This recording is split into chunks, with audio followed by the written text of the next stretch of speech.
Queremos saudar os irmãos com a paz do Senhor, nesta noite já de quarta-feira. Queremos dizer para os irmãos que a porta da igreja está fechada, do templo, mas nós somos a igreja do Deus vivo. Quero deixar uma mensagem então, nesta noite, para a meditação dos irmãos.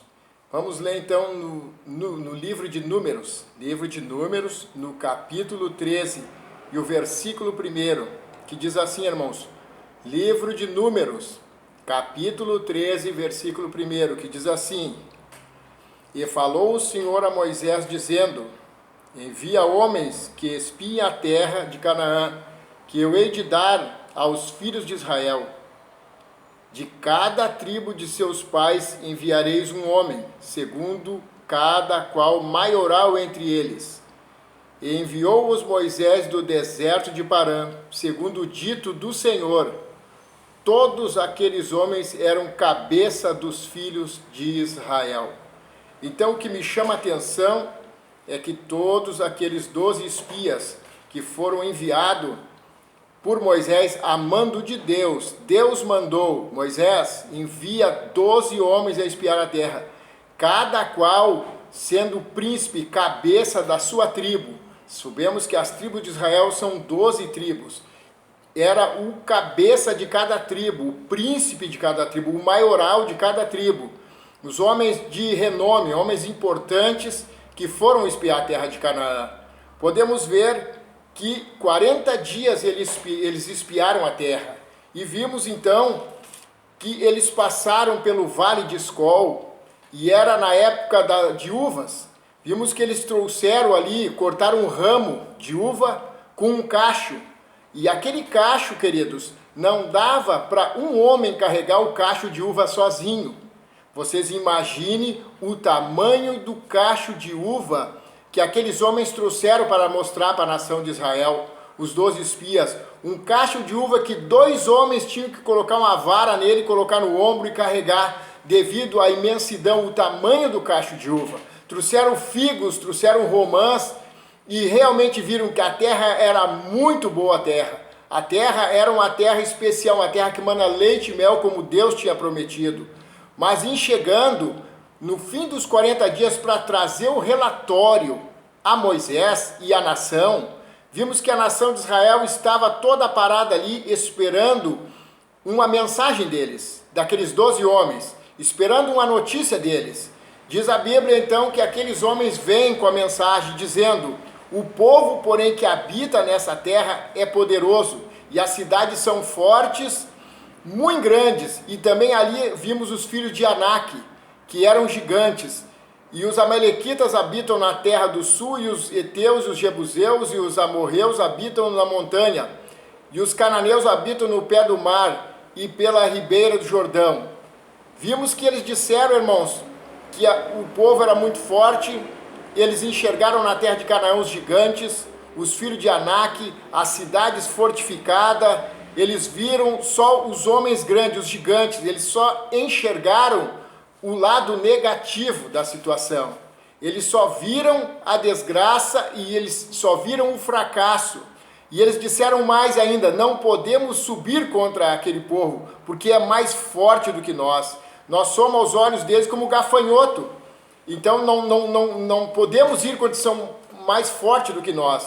E eles trouxeram esse relatório a Moisés e o povo. Então o povo se levantou, irmão, o povo chorou, o povo começou a murmurar, a se queixar de Deus, porque pela mensagem que aqueles 2 homens trouxeram, uma mensagem de fracasso, uma mensagem negativa. Vimos que eram 12 espias, 10 trouxeram más notícias. 10 trouxeram mensagem de fracasso e de derrota para o povo. Mas aqueles 10 homens eram 10 líderes, eram 10 cabeças das tribos de Israel. Nós podemos ver que não era alguém comum do meio do povo, mas era homens renomados que se acovardaram naquele momento, muito importante da nação, de encorajar a nação a avançar e guerrear contra Canaã e tomar posse da vitória que Deus tinha prometido. Então eles vêm com a mensagem de derrota, de fracasso, e nós podemos ver que eles desencorajaram toda a nação. Mas eu fico pensando assim, estes 10 homens, eles saíram do Egito.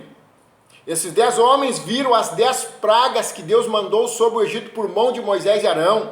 Esses 10 homens que estavam com mensagem de fracasso ali, eles também viram o mar vermelho se abrir, e esses 10 homens passaram junto com a nação de Israel com o pé enxuto pelo meio do mar vermelho e saíram no outro lado. Estes 10 homens viram o maná que Deus mandava para eles. Esses 10 homens viram a água sair da rocha. Estes 10 homens viram as codornizes. Esses 10 homens podiam ver que o sapato deles não gastava, a roupa não gastava, não faltava nada. Esses 10 homens, junto com toda a nação, podiam ver a nuvem que estava sobre eles de dia, refrigerando daquele imenso calor no deserto. À noite, uma coluna de fogo, a nuvem se transformava numa coluna de fogo e aquecia eles no deserto, livrava eles da serpente, dos animais peçonhentos, porque o bicho peçonhento, onde tem fogo, ele não chega perto. Então aquela nuvem de noite se transformava numa coluna de fogo para aquecer, para proteger eles. Então Deus, queridos, estava com eles, guardando eles em todo momento, e aqueles 10 homens viram todos esses milagres, e chegou naquela hora, desacreditaram no mesmo Deus que fez todos aqueles milagres. Será que eles esqueceram tudo aquilo que Deus tinha feito um pouco atrás por eles? Será que eles não entenderam que o mesmo Deus que abriu o mar vermelho, afogou os egípcios, destruiu com o Egito, não destruiria aquelas nações que estavam diante deles? Aqueles homens esqueceram muito rápido aquilo que Deus fez por eles. E eu quero trazer para nós hoje, você que está aí, já esqueceu do que Deus fez por ti?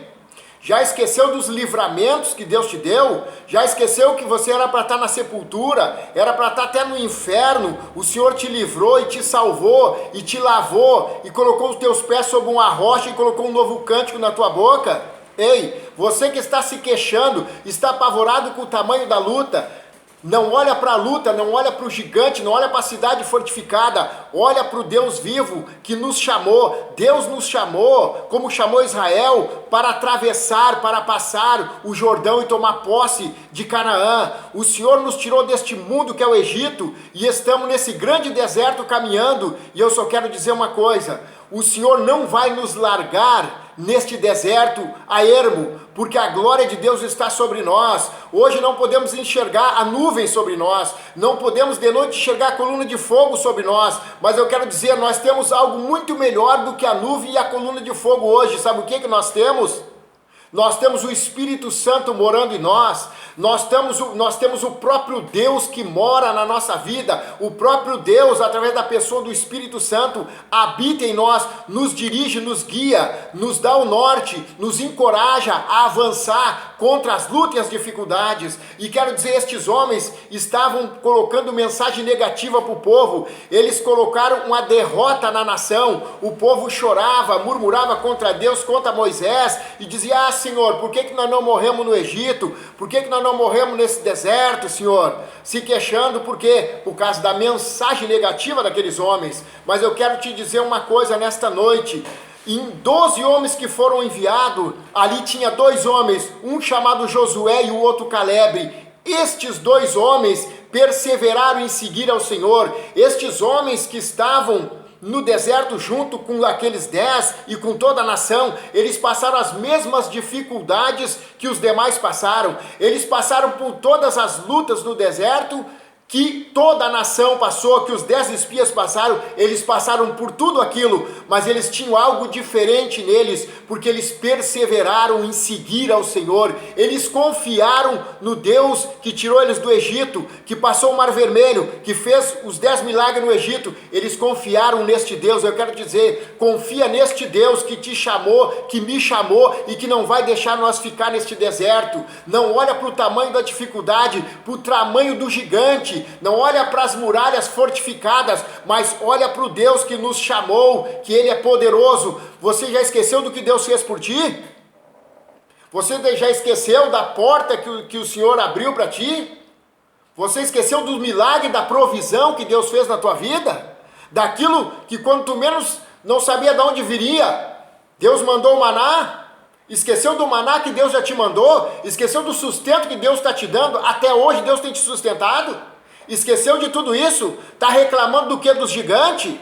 O Senhor não nos chamou para olhar para o gigante, o Senhor nos chamou para olhar para o alto. Elevo os meus olhos para o monte, da onde me virá o socorro? O meu socorro vem do Senhor, que fez os céus e a terra. Assim como os montes estão em roda de Jerusalém, assim está o Senhor em volta do seu povo, desde agora e para sempre, diz a palavra do Senhor. Mas Deus ficou irado com esses 10 espias e disse: eles não entrarão na terra. E nós vimos que a mensagem negativa apavorou o povo, mas se levantou Josué e Calebe e disseram assim, olha o que eles disseram, e falaram a toda a congregação dos filhos de Israel, dizendo, Josué e Calebe disseram, a terra pelo meio da qual passamos a espiar é terra muito boa, se o Senhor se agradar de nós, então nos porá nesta terra e nos dará. E disseram mais ainda, retirou-se deles o seu amparo, e o Senhor é conosco, não temais. Sabe o que aqueles 2 homens disseram? Olha, saiu o amparo dessas nações, o Senhor é conosco, e não temais. Sabe o que é isso? Aqueles homens estavam muito encorajados e trouxeram uma mensagem poderosa de ânimo para aquele povo avançar e tomar posse da vitória. Mas você sabe o que aconteceu? Prevaleceu a palavra daqueles 10 homens, uma palavra de covardia, uma palavra de derrota, que colocou medo em todo o povo. O povo acreditou mais naqueles 10 homens, do que naqueles 2 homens que estavam falando a verdade, que realmente Deus tinha prometido. Queridos, e o que Deus promete, Deus cumpre. Não interessa as circunstâncias, Deus não precisa de circunstâncias favoráveis para nos dar vitória. Deus não precisa de tudo a favor para nos dar vitória. Ele cria do nada a vitória. Deus chama do que não existe a vitória e Ele dá vitória. E eu quero deixar essas palavras aqui nesta noite para a igreja do Senhor. Continua firme, persevera em seguir ao Senhor. A terra que nos espera, a mim e a ti, ela mana leite e mel, é uma terra muito boa. E o Senhor vai nos dar vitória, o Senhor vai abrir portas, aleluia. Persevera em seguir ao Senhor. Deus, irmãos, se desagradou daquele povo que não creu nele. Quer desagradar Deus, querido amigo e irmão? Não acredita em Deus, não acredita que Ele é capaz de fazer, não acredita, porque Deus, irmãos, Ele pode todas as coisas. Ele chamou à existência os céus e a terra e tudo que neles há. Deus chamou do nada. Então Deus, Ele pode todas as coisas. Você precisa acreditar, porque em Hebreus ali fala, 11:6, que sem fé é impossível agradar a Deus, porque necessário é que aqueles que se aproximam de Deus creia que Ele existe e é galardoador daqueles que o buscam. Então, querido, creia nas promessas, porque o Deus de Israel é o nosso Deus hoje, aleluia. Não olha para gigante, não olha para as tempestades, não olha para as circunstâncias, não deixa a angústia tomar conta do teu coração, não deixa a depressão tomar conta da tua vida. Creia no Deus que tu serve, o Jesus que tu aceitou, e Ele está sobre ti. O Espírito Santo está na nossa vida hoje, é muito mais que a coluna de fogo e a coluna de nuvem de noite, porque agora nós temos algo especial, nós temos o Espírito Santo fazendo morada em nós, e Ele é Deus. A paz do Senhor, amém e amém.